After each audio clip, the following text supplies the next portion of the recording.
Welcome back to the Own Your Awkward podcast.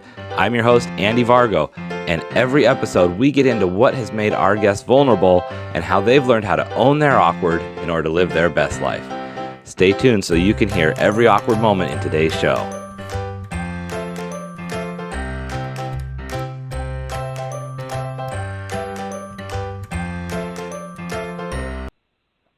Hey everybody, welcome back to the Own Your Awkward podcast. I'm your host, Andy Vargo, and today we have a very fast episode for you.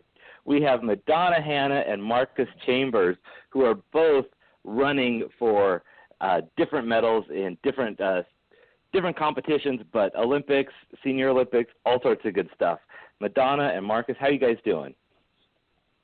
We are absolutely fabulous, but I'll let Marcus speak for himself. Hey, we are definitely great, and we appreciate you having us on the show. We are excited to share our awkward moments. That is awesome. I know the world can't wait to hear them. I am dying to hear them because I know you guys, and this is just going to be so much fun. But before we jump into that, why don't you guys share something exciting you guys have going on so the world knows a little bit about you? Since I'm the lady, I will go first. Presently, Marcus is coaching me to compete in the Washington State Games, which will be next July. Following that, I will be competing in the National Senior Games, which will be held in Fort Lauderdale, Florida, in November 2021. I compete in the 50 and the 100-meter events. This will be actually, Marcus has been my coach for a full year now and a few months. I am also a motivational speaker. Don't have my website yet, but it's going to be Dropkick the Drama, and we'll talk about that a little bit later, especially toward the end of the show, because I do have a golden nugget to share there.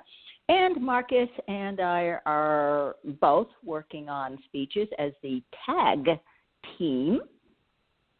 I will wrap it up right there and let my coach introduce himself.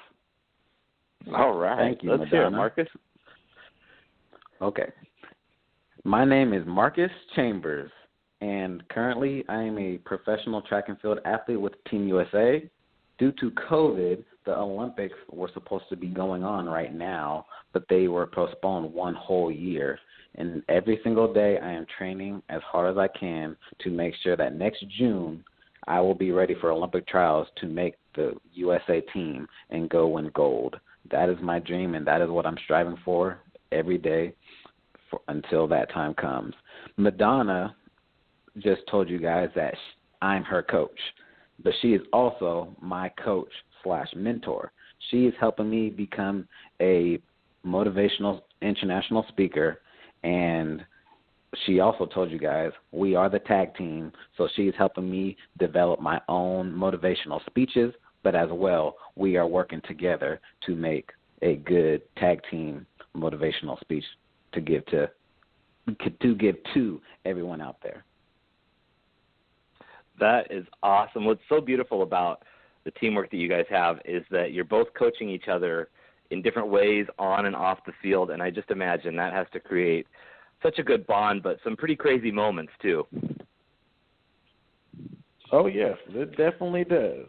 We have had lots of great funny moments, good moments, and etc. So what's the awkward thing you guys have had to deal with in order to get to where you are in your current situation? Andy, I will go first and share with your listeners that I am a late in life athlete. I did not run track at any point in my life because Marcus started in middle school. In 2011, I woke up one day and said to my husband that I want to run 100 meters. and he had a track background. He coached me. Lo and behold, my first time out at the Washington State Senior Games, I won. First place. Wow. 50 and the 100 meters. And I was racing against women who had been competing since middle school. College, some of them were still running in races around the United States and world, and here I am. My awkwardness concerning that is that I felt like an imposter, and I shared this with Marcus after he became my coach, and I won 2 silver medals at the Washington State Senior Games last year. All that time, since 2011 until last year, I felt like an imposter. Here I am sitting with these people who are talking about the races that they have competed in, like I said, in the United States, around the world. They're also talking about their racing equipment, magazines that they read, and I'm sitting there like,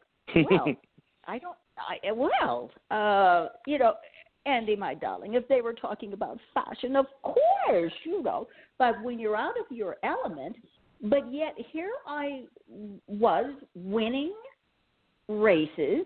I had my medals. They congratulated me on the medals that I had earned and said, oh, you should go on to nationals. And I'm like, nationals? I mean, I'm just out here on a whim.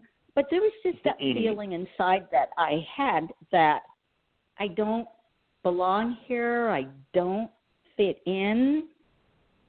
And when I shared that with Marcus, when I confessed that to him, he listened very, very, very patiently, and he said, you're a sprinter.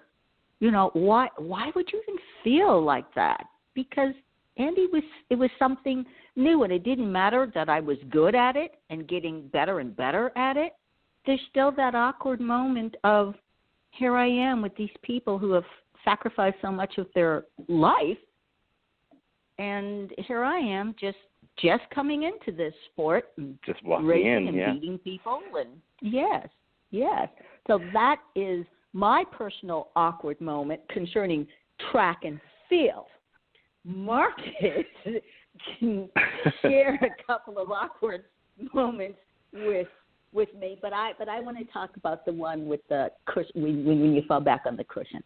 I'll share that after you share yours, Marcus.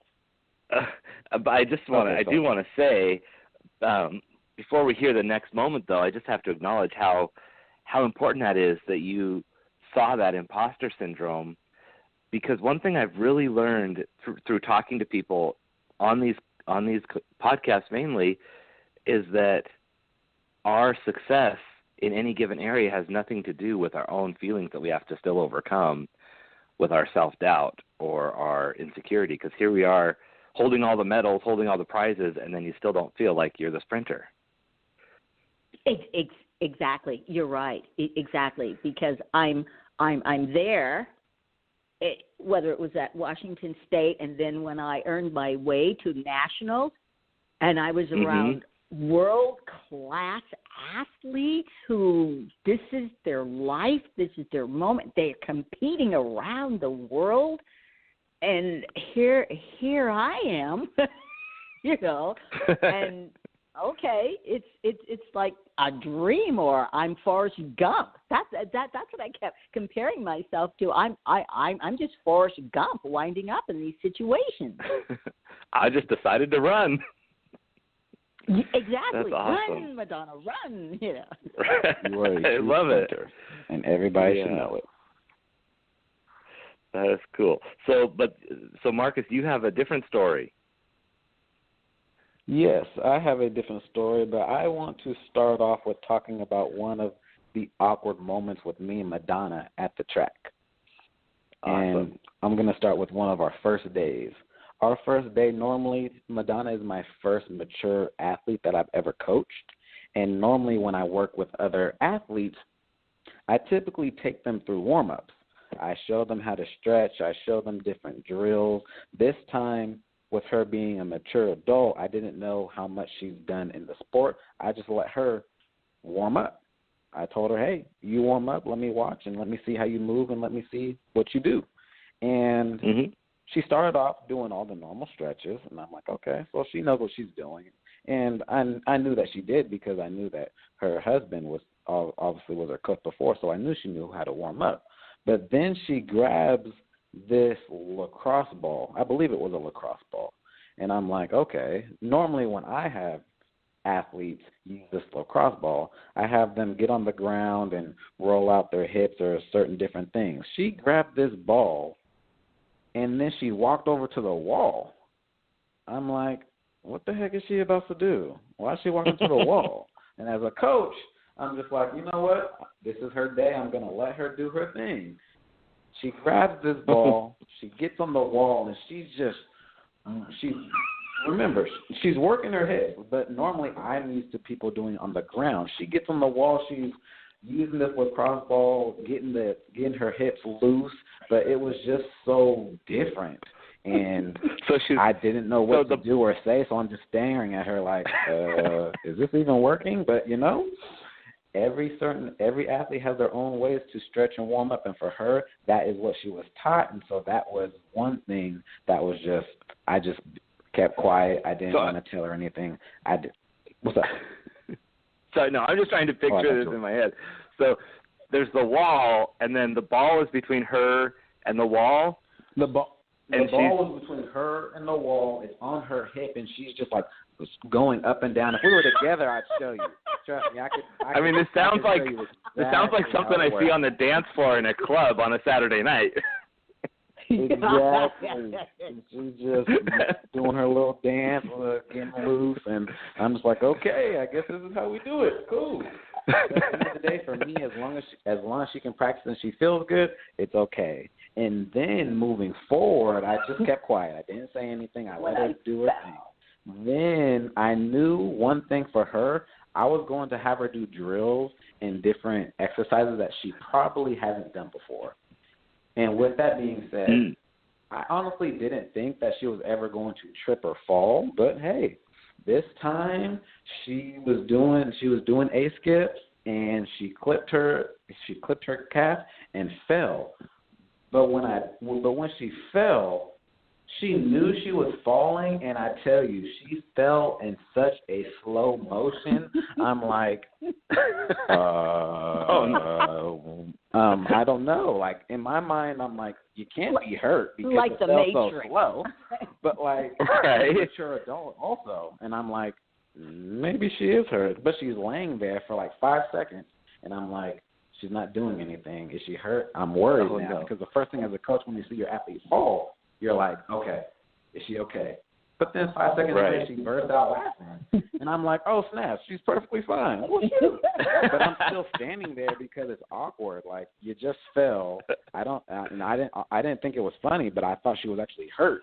But then she just started bursting out laughing. But for me, I didn't know what to do, so I just stood there. And then she looks at me, and I think she's expecting me to laugh with her. But I'm still in shock of like, okay, she's not hurt, so we're good. But it was just one of those moments where we looked at each other. She's laughing, I'm still like worried, and we can laugh about it now because now that we talk about it, she knows where my thought process was. But she just felt so slow. Right. I was like, there's no way she's hurt, but maybe she is because I just had no clue. But it was a little funny moment and an awkward moment when we looked at each other and realized she's okay and all those other things. And so Madonna can take over and tell you her side of that story as well.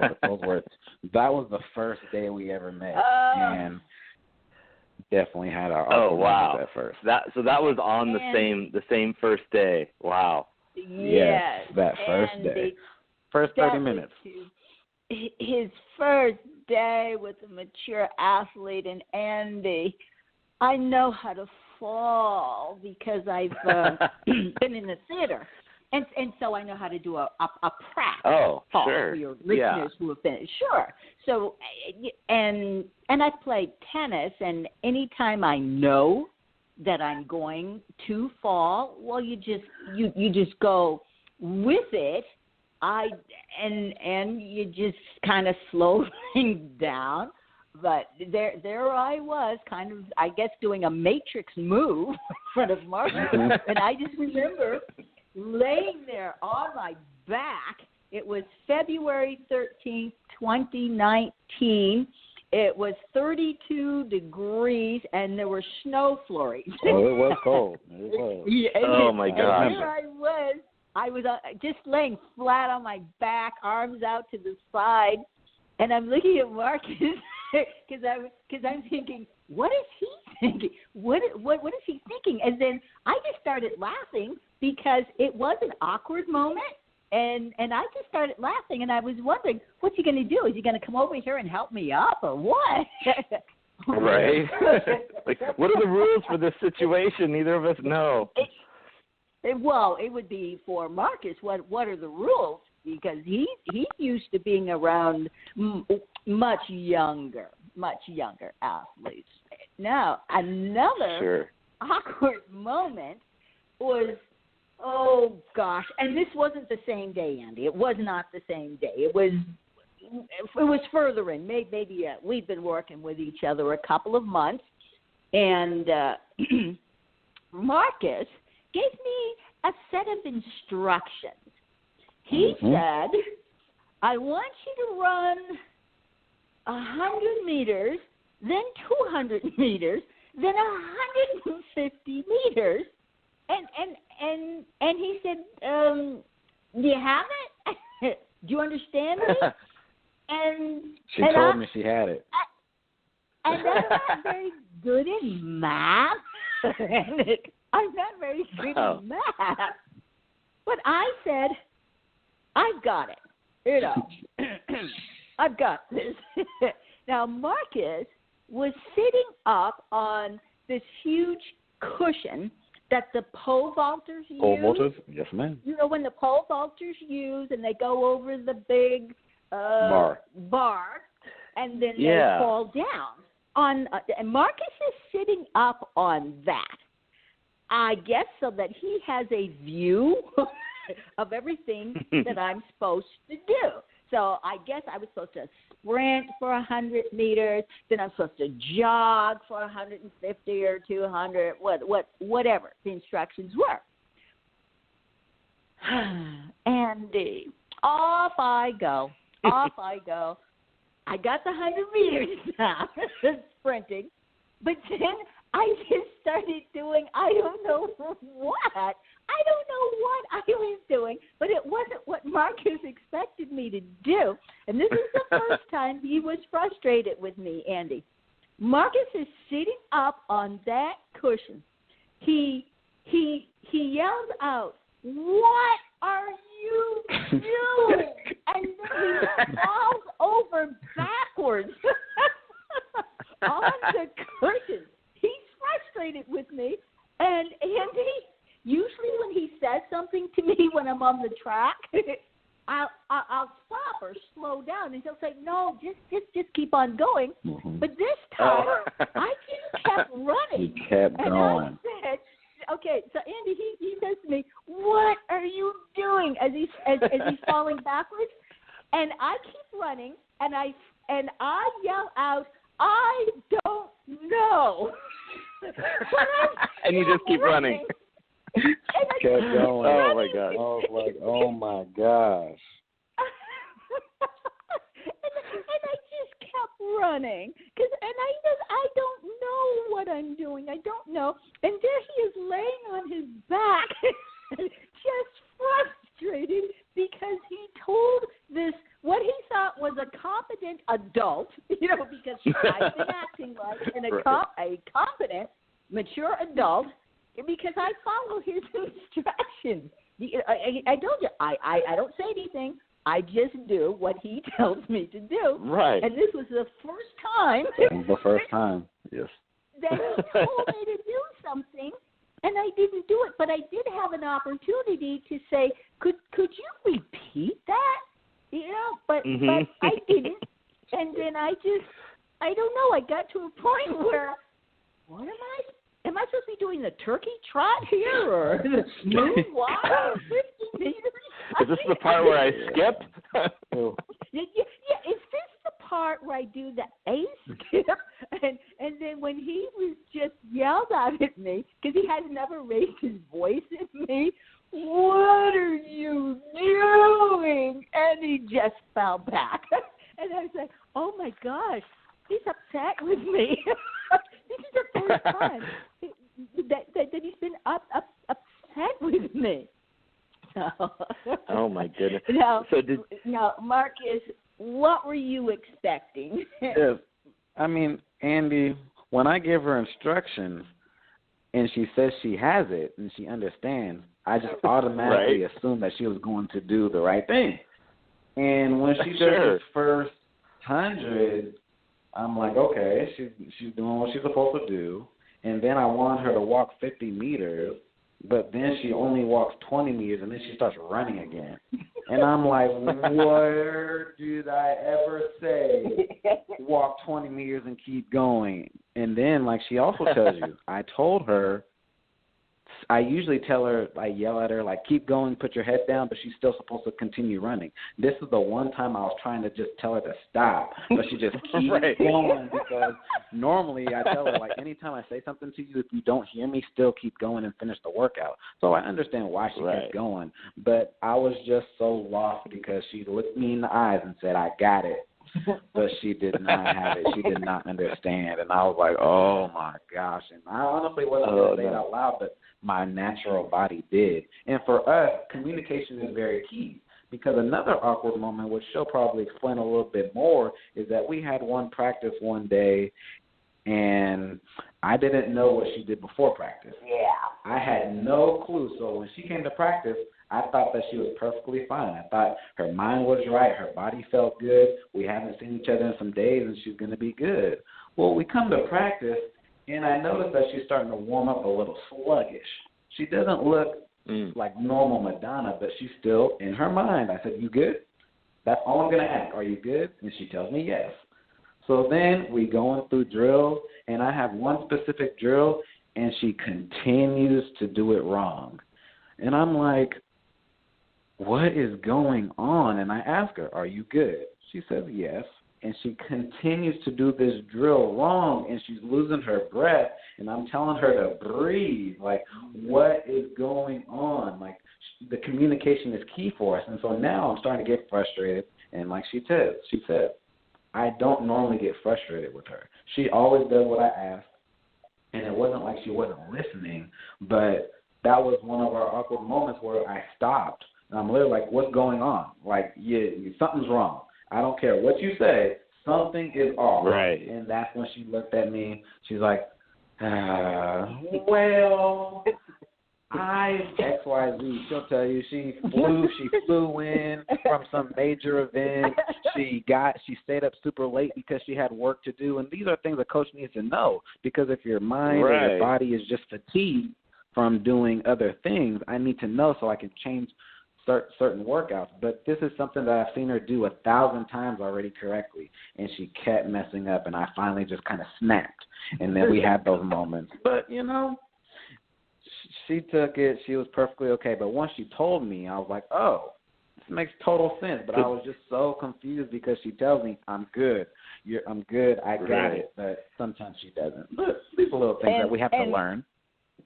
Andy, the other part of that, my end of it, I had just come back from competing in Albuquerque at the National Senior Games, and the altitude up there is 3,500 feet above sea level.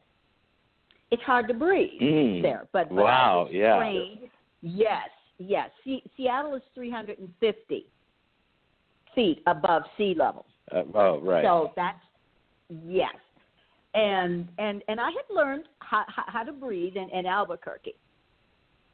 When I returned to practice, because Marcus was getting me ready for the Washington State Senior Games in a couple of weeks, it was probably about 3.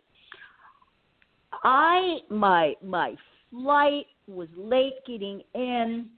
I had 2 presentations that I had to do, one on a Saturday and then one on a Tuesday, and we meet on a Wednesday.